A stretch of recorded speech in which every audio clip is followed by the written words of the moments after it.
안녕하세요. 최정원의 대출학교 최정원입니다. 저는 오늘 수익형 부동산 거래 시 건축물 대장도 꼭 한번 보자는 이야기 드려보려고 하고요. 저는 대출 업무를 하면서 여러분에게 도움되는 부동산 정보도 같이 알려드리는 최정원의 대출학교 최정원 코치입니다. 업무를 위해서 정말 많은 부동산들을 보게 되거든요. 그렇게 하면 알게 되는 부동산 정보도 참 많이 갖고 있습니다. 제가 가격에 대한 정보는 말씀을 좀 드리기가 애매모호하지만 가격이 아닌 정보에 대해서는 굉장히 드릴 말씀이 좀 많이 있습니다.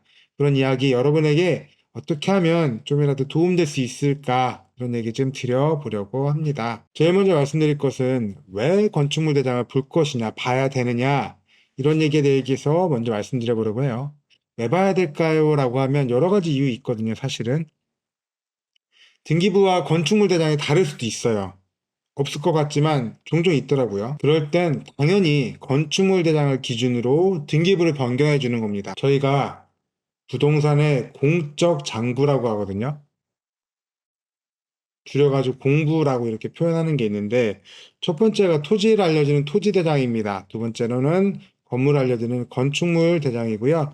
세 번째로는 우리가 친숙하게 보는 등기부 하는 거 있고요. 네 번째로는 이 땅이 앞으로 어떻게 쓰일 거냐, 토지 이용 계획을 알려주는 것도 있고요. 마지막에 땅의 모양 같은 거 보고 싶잖아요. 지적도 있습니다.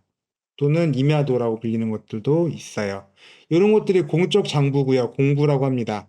우리는 이 중에서 건축물 대장을 볼 건데 가끔 보다 보면 토지 대장과 등기부가 다른 경우 있고요. 건축물 대장과 등기부가 다른 거 있어요. 그럴 때는 등기부가 제일 나중입니다. 토지 또는 건축물 대장을 우선으로 보고 이게 변경되면 이 정보를 가지고 등기부를 만드는 거예요. 목적이 다릅니다. 토지에 대한 정보는 토지대장에 넣고요. 건물에 대한 정보는 건축물대장에 넣고요. 이런 것들이 만들어졌고 등기에 관련된 정보는 등기부에 적는 거예요. 등기만을 목적으로 하는 거라서 토지대장과 건축물대장 오히려 더 앞서는 장부이다. 이렇게 보시면 되겠습니다. 두 번째는 건축물 대장과 현황이 다를 때이거든요. 이럴 때는 오늘 바로 핵심인데 위반 건축물에 대한 이야기를 좀 드려볼 수 있을 것 같아요. 그럼 위반 건축물이 아니어도 건물이 불로 인해서 모두 다 탔을 때, 전소되었을 때에도 발생할 수 있습니다.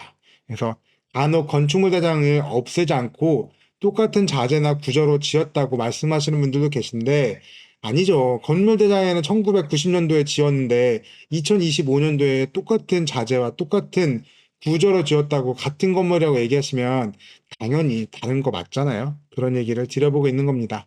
세 번째는 언제 준공이 됐는지, 건물에 대한 과거 이력이 있는지, 그리고 소유자라면 내 물건에 대한 도면도 볼 수 있기 때문에 건축물 대장을 발급해 볼 필요 있습니다. 네 번째, 특히 수익성 부동산을 구매하려고 한다면 이 건축물 대장에 대해서도 반드시 알아두셔야 됩니다. 부동산 중개사님 계신다면 그분이 좀 도와주실 수는 있겠지만 그럼에도 불구하고 최종적인 책임은 내가 해야 되는 거거든요. 그분은 도와주시는 거지 나에 대해서 책임져 주시는 건 아니기 때문에 내 책임하에 하셔야 돼서 공부를 하셔야 되는 겁니다. 어디서 보는 것일까라고 하면 정부24에서 보셔도 되고요. 세움터에서도 보셔도 되는데 저는 정부24에서 보는 게 좀 더 편하더라고요. 그래서 정부24 사이트도 있고 건축행정 시스템 세움터 사이트도 링크 걸어놨는데 이런 데 들어가서 보시면 됩니다. 근데 건축행정 시스템은 이쪽에 더 특화되어 있기 때문에 그렇게 보시면 되고 정부24는 여러 가지 정보를 본다. 정부24 들어가서 보면 로그인 하시고요.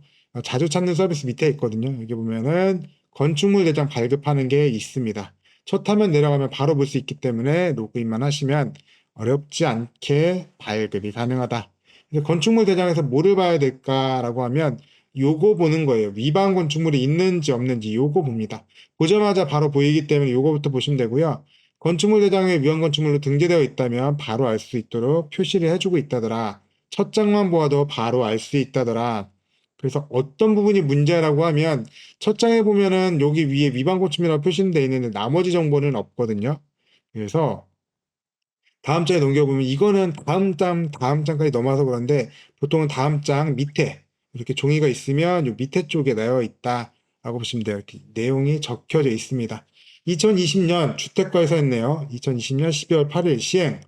이거 위반 건축물 등재를 했다. 불법 증축을 했다고 하네요. 한 9평 정도 증축을 해서 이게 위반 건축물로 걸려 있다라고 하는데 문제는 이 위반 건축물을 시정하지 않음으로써 과태료가 나온다는 게 가장 큰 문제입니다. 왜? 수익형 부동산은 부동산의 수익이 나와야 나의 재산 가치가 올라가는데 임대가 없이 공시라던가 또는 과태료가 계속해서 나와가지고 실질적인 소득이 줄고 있다면 내 건물의 가치가 떨어지는 게 이게 가장 큰 문제다. 위반 건축물 때문에 월세 조금 더 받는다고 해도 그거 이상으로 지금 과태료가 나온다 그러면 안 된다. 내 건물의 가격이 떨어지게 된다. 라는 것들이 가장 중요합니다. 알고 있으면 굉장히 어렵진 않은데 놓치면 피눈물 나게 아플 수 있거든요. 그렇기 때문에 얘기 드려봤고요.